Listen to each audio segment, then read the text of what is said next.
Hello.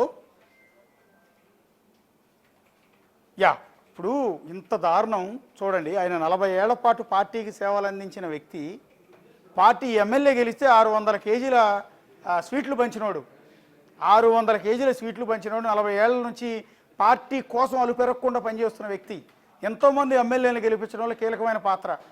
దొరక్క ఒక liquor టెండర్లో ఒక వైన్ షాప్ వస్తే ఆ వైన్ షాపును మరుసటి రోజే రౌడీలు పంపించి ఇతని పేరు మీద రాయించేసుకున్నాడు ఎమ్మెల్యే. అంటే ఎంతటి దారుణమో చూడండి. తర్వాత బోర్డును తగలబెట్టించాడు, ఆ తర్వాత వైన్ షాప్ని ఇప్పుడు ఏకంగా తగలబెట్టించాడు 20 లక్షల రూపాయలు ఇవ్వలేదని. సో ఇంకెక్కడ ఉంది అడ్మినిస్ట్రేషన్ రాష్ట్రంలో? ఎమ్మెల్యేలు ఇంతటి అరాచకాలకు పాల్పడుతుంటే పార్టీ ఏం చేస్తుంది అనేది. సరే, ఇప్పుడు అదే తెలుగుదేశం పార్టీకి సంబంధించిన నగర మహిళా అధ్యక్షురాలు స్వప్న గారు, ఆవిడ టీడీపీలోనే పనిచేస్తున్నారు. టీడీపీ స్టేట్ జనరల్ సెక్రటరీగా కూడా పనిచేశారని చెప్తున్నారు ఇందాక సుధాకర్. ప్రస్తుతం రాష్ట్ర లింగాయత్ కార్పొరేషన్ చైర్పర్సన్గా ఉన్నారు ఆవిడ భూమిని కబ్జా చేశారు. ఒకసారి ఆవిడ కూడా లైన్లో ఉన్నారు, స్వప్న గారు. ఆవిడ భూమిని కబ్జా చేస్తే ఆమె ఎవరికి చెప్పుకోవాలి? చివరికి ఆవిడ ఒక వీడియో రికార్డ్ చేసి ఆ వీడియో జనాలందరికీ పంపించింది. ఆ వీడియోలో క్లియర్గా చెప్తోంది, నా ల్యాండ్ని కబ్జా చేయటం ఏంటని ఎమ్మెల్యే కాల్ చేసింది. నా ల్యాండ్ని కబ్జా చేయటం, నా ల్యాండ్ చుట్టూ ఫెన్సింగ్ వేయటం ఏంటి, నా ల్యాండ్లో ఇది పెట్టడం ఏంటి, ఇది నాది, నా సొంత భూమి కదా, నా దగ్గర భూమి డాక్యుమెంట్లు ఉన్నాయి కదా అని ఎమ్మెల్యే మనిషి గంగారాం కాల్ చేసి అడిగింది.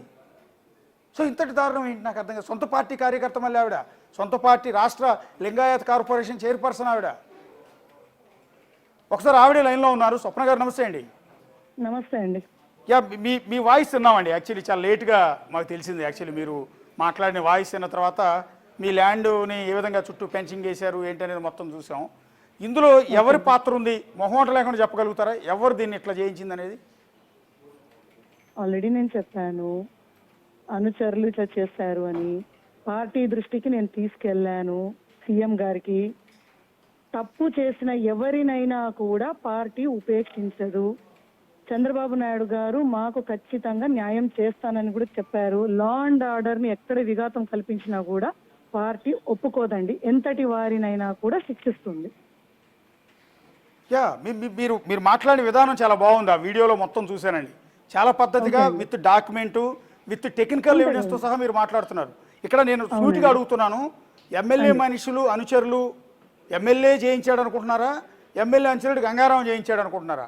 సూటిగా చెప్పండి. అనుచరులు చేసింటారండి, చేశారు.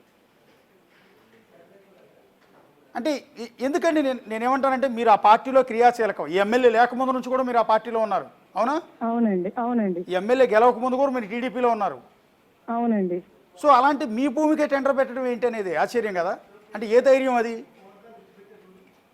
ఒకటండి, కష్టపడ్డాము, పార్టీ కోసం కష్టపడ్డాము. ఆ రోజు ఎన్నో కేసులు పెట్టించుకున్నాము. పార్టీనే మాకు సుప్రీం. పార్టీ చెప్పినట్టే మేము పాటిస్తున్నాము, ముందుకెళ్తున్నాము. ఇది ఇప్పుడు జరిగిన ఇన్సిడెంట్ కాబట్టే మేము డైరెక్ట్గా తీసుకెళ్ళాము పార్టీ దృష్టికి. ఓకే, జరుగుతోంది. ఖచ్చితంగా మాకు న్యాయం త్వరలోనే. ఇప్పుడు ఫెస్టివల్స్ మీకు కూడా తెలుసు, కొంచెం ఒక 3-4 డేస్ గ్యాప్ ఉంటుందండి. తర్వాత మాకు రావాల్సిన న్యాయం ఖచ్చితంగా అధిష్టానం నుంచి పూర్తి సహకారం మాకు అందిస్తున్నారు. అమ్మా, ఏం భయపడద్దండి. తప్పు చేసిన వాళ్ళు ఎంతటి వారైనా కూడా మనము వదిలిపెట్టము అని స్వయంగా సీఎం గారే చెప్పారండి నాతోనే. Okay okay okay yeah yeah, thank you అండి స్వప్న గారు. యా, మీరు ఆల్రెడీ సీఎం గారితో మాట్లాడారు, సీఎం గారి దృష్టికి నేరుగా తీసుకెళ్లారు. ఆయనే మీకు భరోసా ఇచ్చారు కాబట్టి ఖచ్చితంగా మీకు న్యాయం జరగాలి. మీకే కాదు, మీలాగా ఇంకేం మహిళకు కూడా ఇలాంటి అన్యాయం జరగకూడదు. ఇవాళ మీకు వాయిస్ ఉంది, నేరుగా సీఎం గారితో మాట్లాడగలిగిన కెపాసిటీ ఉంది కాబట్టి ఆయన దృష్టికి మీ ప్రాబ్లం తీసుకెళ్లారు. రేపొద్దున సాల్వ్ అవుతుంది. కానీ మీలాగా అంత ధైర్యంగా మాట్లాడే మహిళలు ఉండకపోవచ్చు, మీలాగా అంత పవర్ఫుల్గా సీఎం గారి దాకా వెళ్ళగలిగే కెపాసిటీ ఇంకో మహిళకు ఉండకపోవచ్చు, వాళ్ళ గొంతు పెగలకపోవచ్చు, వాళ్ళ ఆవేదన వినిపించుకున్నా వినేవాళ్ళు లేకపోవచ్చు. అలాంటి వాళ్ళకి ఏంటి పరిస్థితి అనేదే ఇప్పుడు మనం అంతా కూడా రైజ్ చేస్తున్నది. స్వప్న గారికి న్యాయం జరుగుతుందని భావిద్దాం, నంబూరి వెంకటరమణ గారికి న్యాయం జరగాలని భావిద్దాం, ఎగ్జిబిషన్ కండక్ట్ చేసిన ఫక్రుద్దీన్ గారికి న్యాయం జరగాలని భావిద్దాం. అట్లాగే ఎమ్మెల్యే చేతిలో నలిగిపోతున్న, ఎమ్మెల్యే అరాచకాలకు ఇబ్బంది పడుతున్న ప్రతి ఒక్కరి అంశం కూడా పార్టీ దృష్టికి వెళ్ళాలి. వాళ్ళందరికీ కూడా న్యాయం జరగాలని, పార్టీ ఎమ్మెల్యే మీద సీరియస్ యాక్షన్ తీసుకోవాలని కూడా మనందరం ఎక్స్పెక్ట్ చేద్దాం. సరే పార్టీ తీసుకుంటుందా లేదనేది వాళ్ళ వ్యక్తిగతమైన వ్యవహారం. రెండోది, ఈ అంశాలను వెలుగులోకి తీసుకొచ్చారు కదా అని చెప్పి ఎవరైతే బాధితులు ఉన్నారో ఫక్రుద్దీన్, నంబూరు వెంకటరమణ, స్వప్న, వీళ్ళ మీద లేనిపోని ఇబ్బందులు పెట్టి క్రియేట్ చేసి వాళ్ళని ఇబ్బంది పెట్టొద్దని కూడా రిక్వెస్ట్ చేస్తూ ఉన్నాం. Right, thank you Ashok.